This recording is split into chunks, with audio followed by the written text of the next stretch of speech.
नमस्कार दोस्तों, आप सभी का आज की वीडियो में स्वागत है।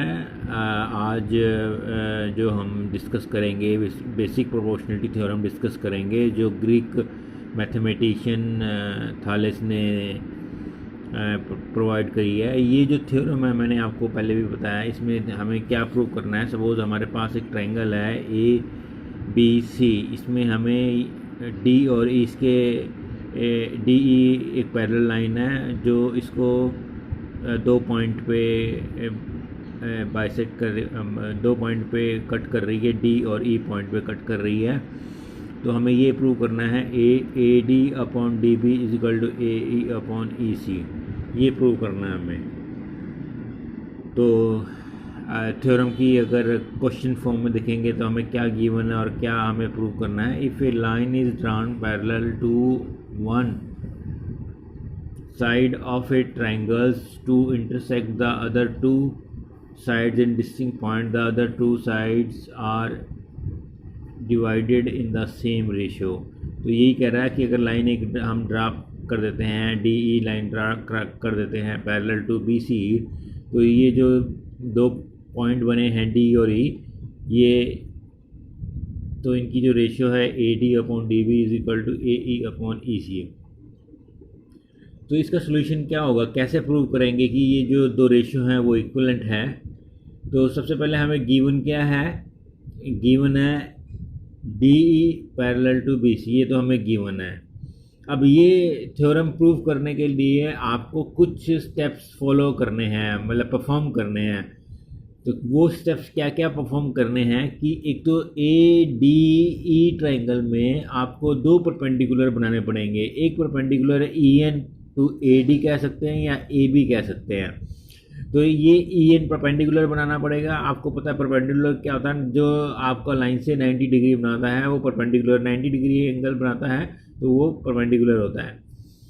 ऐसे एक DM परपेंडिकुलर बनाना पड़ेगा टू AE या कह सकते हैं AC, क्योंकि AE भी कह सकते हैं EC भी कह सकते हैं।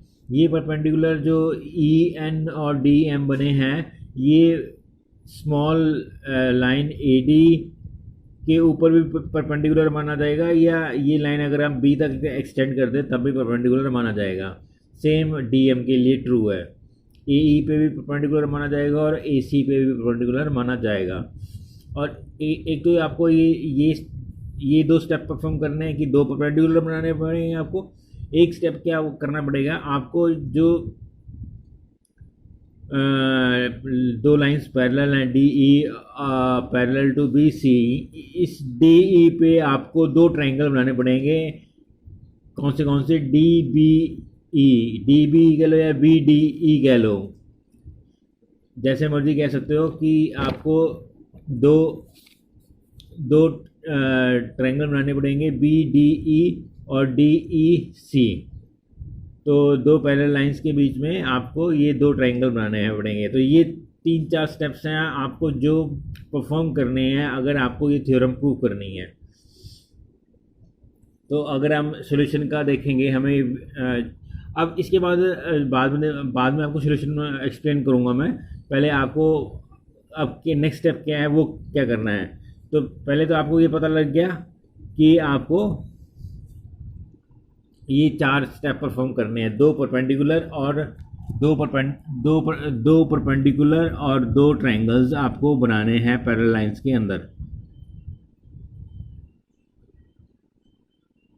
हमें क्या क्या गिवन है, we are given a triangle ABC in which a line parallel to side BC intersect the other two sides AB and AC at D and E। एक तो ये गिवन हमें प्रूव क्या करना है, AD upon BD is equal to AE upon AC, ये हमें prove करना है। अब देखिए इसने आगे सॉल्यूशन में क्या लिखा हुआ है, let us join BE and CD and then draw DM perpendicular AC and NE perpendicular AB। तो ये यहाँ तक जो स्टेप हैं बिल्कुल जो मैंने अभी तक आपको बताए हैं 4 स्टेप, वही उसी की बात हो रही है कि हमें गिवन क्या है, पैरेलल लाइन है DE और BC, हमें प्रूव क्या करना है और हमें स्टेप्स जो 4 परफॉर्म करने हैं वो स्टेप्स की बात बताई गई है। 4 स्टेप मतलब दो परपेंडिकुलर और दो ट्रायंगल आपको ड्रॉ करने हैं। अब आपको नेक्स्ट स्टेप क्या है, आपको आपको एरिया फाइंड आउट करना है दो ट्रायंगल्स का। कौन से तीन ट्रायंगल का, सॉरी। एक तो ए डी ई ट्रायंगल का एरिया फाइंड आउट करना है, एक बी डी ई का एरिया फाइंड आउट करना है, और एक डी ई सी का एरिया फाइंड आउट करना है। तो आपको बेसिकली तीन ट्रायंगल हैं, ए डी ई और बी डी ई और डी ई सी। इन तीनों ट्रायंगल के एरिया फाइंड आउट करने हैं। जो ट्रायंगल ए डी ई है, अब इसका आपको पता है एरिया ऑफ ट्रायंगल क्या होता है, half into base into height. ये आपने पहले पढ़ा होगा कि आपका अगर एक ट्रायंगल है उसमें एक परपेंडिकुलर है तो उसका आपको फॉर्मूला पता ही है कि क्या फॉर्मूला होगा, half into base into height, area of half into base into height. तो ये आपको पता ही है, ये फॉर्मूला सभी ने पढ़ा होगा आई होप। अब आपको क्या करना है, एरिया ऑफ ए डी ई निकालना है। एरिया ऑफ ए डी निकालने के लिए ई एन अगर हम परपेंडिकुलर कंसीडर करते हैं, considering N E as a perpendicular, तो एरिया क्या निकलेगा, हाफ इंटू बेस। बेस क्या माना जाएगा, ए डी, और हाइट क्या मानी जाएगी, एन ई परपेंडिकुलर। तो इसका क्या एरिया आ जाएगा, ए डी का, ए डी ई का अगर हम एन ई को परपेंडिकुलर मानते हैं, half into A D into N E. अब ये तो एन ई परपेंडिकुलर से हुआ, से एरिया निकला। अब आपको दूसरा एरिया निकालना है बी डी ई का। बी डी ई का जो आप एरिया निकालेंगे उसमें एन ई परपेंडिकुलर लेंगे। आप तो कहेंगे कि एन ई जो परपेंडिकुलर है वो तो बी डी ई के अंदर लाई करता ही नहीं है, लाई नहीं करता, लेकिन ऑन द सेम लाइन तो है। लाइन थोड़ी एक्सटेंड हो जाए तो कोई फर्क नहीं पड़ता, लेकिन स्टिल एन ई जो है परपेंडिकुलर माना जाएगा बी डी ई के लिए भी। तो इसका क्या निकलेगा area, half into base. Base क्या माना जाएगा, बी डी, और परपेंडिकुलर वही माना जाएगा एन ई।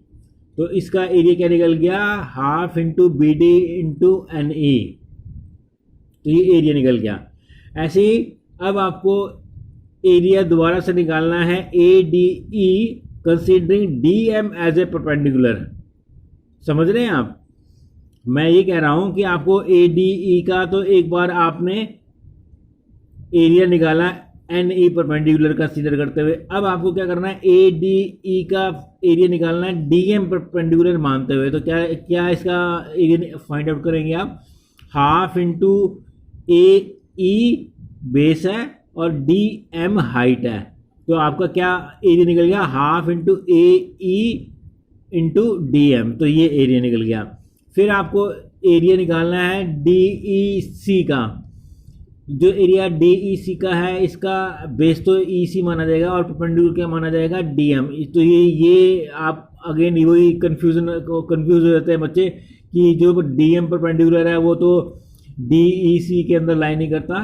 डी ई सी के अंदर चाहे लाइन ना करे, लेकिन ऑन द सेम लाइन है, स्टिल डी एम परपेंडिकुलर माना जाएगा एरिया डी ई सी के लिए भी। ठीक है, तो दोस्तों इसका फिर एरिया क्या बन गया, डी ई सी का है हाफ इंटू बेस, बेस क्या है ई सी, और परपेंडिकुलर क्या है डी एम। तो इसका फॉर्मूला एरिया निकल गया half into E C into D M. तो ये आपको मैं आपको दिखा देता हूँ कैसे कैसे हमने क्या स्टेप हमने परफॉर्म किए हैं। तो बेसिकली आपने क्या देखा, ये बताने से पहले आपने एक्सप्लेन कर देता हूँ दोबारा से कि आपने दो तो एरिया निकाले ए डी ई के, दो एरिया निकाले। एक बार A N N E perpendicular लेते हुए और दूसरी डी एम परपेंडिकुलर, और एक एरिया निकाला आपने बी डी ई का और एक एरिया निकाला डी ई सी का। कैसे निकाले, area of A D E, A D E क्या है, ए डी ई एन को परपेंडिकुलर मानते हुए तो क्या निकलेगा, half into A D into E N, और बी डी ई का क्या निकलेगा, half into D B into E N. तो ई एन परपेंडिकुलर से दो एरिया निकल गए, एक ए डी का एक बी डी का। ऐसे ए डी ई का एरिया क्या निकल गया, half into A E into D M perpendicular के साथ, और एक डी ई सी का एरिया क्या निकल गया, half into E C into D M. तो डी एम यहाँ पे सेम परपेंडिकुलर है दोनों ट्रायंगल्स के लिए, ए डी ई के लिए और डी ई सी के लिए। तो ये चार एरिया निकल गए। अब इसमें नेक्स्ट क्या परफॉर्म करना है आपको, आपको डिवाइड करना है, ए डी ई ट्रायंगल को बी डी ई ट्रायंगल से डिवाइड करना है, और area of A D E को डिवाइड करना है डी ई से, एरिया से, डी सी ट्रायंगल के एरिया से। कैसे करेंगे देखते हैं, आइए। Area of A D E upon B D E क्या होगा, half into A D into E N upon half into D B into E N. E N से ई एन कैंसिल हो गया, हाफ से हाफ कैंसिल हो गया, क्या बचा, A D upon D B. तो ए डी ई और बी डी का रेशियो क्या निकल गया, A D upon D B निकल गया। आपको पता ही है ए डी ई में यहाँ पे परपेंडिकुलर क्या लिया गया है, ई एन, और बी डी में परपेंडिकुलर क्या लिया गया है, ई एन बनता है आपका। तो ये एक इक्वेशन 1 बन गई है आपकी, इसको 1 नंबर डिनोट कर दिया मैंने 1 से। ऐसे ए डी ई और अपॉन डी ई सी का एरिया क्या निकलेगा, डिवाइड करने पे क्या हम आपको मिलेगा, half into A E into D M into half into E C into D M. ये एक आपको डिवाइड करने में क्या क्या क्या कैंसिल हो जाएगा आपका, डी एम से डी एम गया, हाफ से हाफ गया, क्या बच गया, ए ई अपॉन ई सी, ए ई अपॉन ई सी बच गया आपका। तो ये सेकंड इसको इक्वेशन को डिनोट कर देंगे नंबर से आपका। अब आपको ये दो रेशियो तो मिल गई, A D upon D B is equal to A E upon E C. अब ये आपको प्रूव करना है कि ये दोनों रेशियो क्या है, इक्वल है। यही आपका थ्योरम में फाइंड आउट करना है आपको। कैसे इक्वल करेंगे, इन दोनों को इक्वल करने के लिए ये जो दो आपने डिवीजन की है, A D upon B D और A D upon D E C की, अगर ये दोनों सेम बन जाएं, A D upon B D और A D upon D E C की जगह बी डी ई आ जाए, तो आपकी जो सोल्यूशन है आपको मिल जाएगा। तो कैसे, अब कहने का मतलब इसमें जो दोनों में चीज़ डिफर कर रही है वो क्या चीज़ डिफर कर रही है कि यहाँ बी डी ई है और यहाँ डी ई सी है। ए डी ई तो कॉमन है, ऊपर भी यहाँ ए डी ई है और यहाँ पे भी ए डी है। अगर आपने 9th में पढ़ा होगा या पहले आपने पढ़ा होगा कि बी डी ई और डी ई सी, ये जो दो ट्राइंगल हैं ये सेम पैरेलल लाइंस के बीच में हैं, और क्या है, सेम पैरेलल लाइन के बीच में है, और सेम बेस डी ई के ऊपर है। बी डी ई भी डी ई के ऊपर लाई कर रहा है और डी ई सी भी डी ई लाइन के ऊपर लाई कर रहा है, और दोनों पैरेलल लाइंस के बीच में हैं। तो अगर ये दोनों कंडीशन मैच करती हैं तो area of B D E is equal to area of D E C माना जाता है। ये दोनों एरिया क्या माने जाएंगे, इक्वल माने जाएंगे।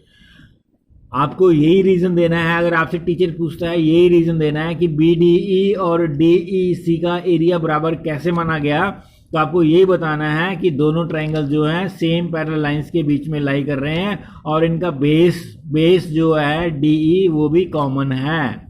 ठीक है, तो हमें ये थर्ड आपको चीज़ इक्वेशन मिल गई है, इसको 3 मैंने डिनोट कर दिए हैं। तो आपको क्या क्या 3 चीज़ें मिली हैं, एक तो ये 1 2 3, 1 2 3, ये 3 चीज़ें मिली है आपको। अगर मैं इसको थोड़ा समराइज़ करूं तो कैसे समराइज़ करूंगा, A D E upon area of B D is equal to A D upon D B, area of A D E upon D E C is equal to A E upon A C, और B D E is equal to D E C. ये area आपको equal मिला है क्योंकि आपको पता है ये सेम पैरेलल लाइंस के बीच में और सेम बेस के ऊपर लाई कर रहे हैं दोनों ट्राइंगल्स। अब अगर मैं बी डी ई, जहाँ बी डी ई लिखा हुआ है ऊपर वाले रेशियो में, बी डी ई की जगह अगर डी ई सी प्रोवाइड कर देता हूँ, मैं लिख देता हूँ, तो ये बी डी ई क्या बन जाएगा, डी ई सी बन जाएगा। तो A D upon B D की जगह क्या आ गया, डी ई सी, ये रेशियो सेम बन गई, और A D upon D E C तो है ही है ये भी पहले से ऑलरेडी। तो ये दोनों लेफ्ट साइड अगर सेम बन गई हैं तो ये A D upon D B is equal to A E upon E C माना जाएगा। तो आपको क्या लिखना है, from 1 2 and 3 we have A D upon D B is equal to A E upon E C.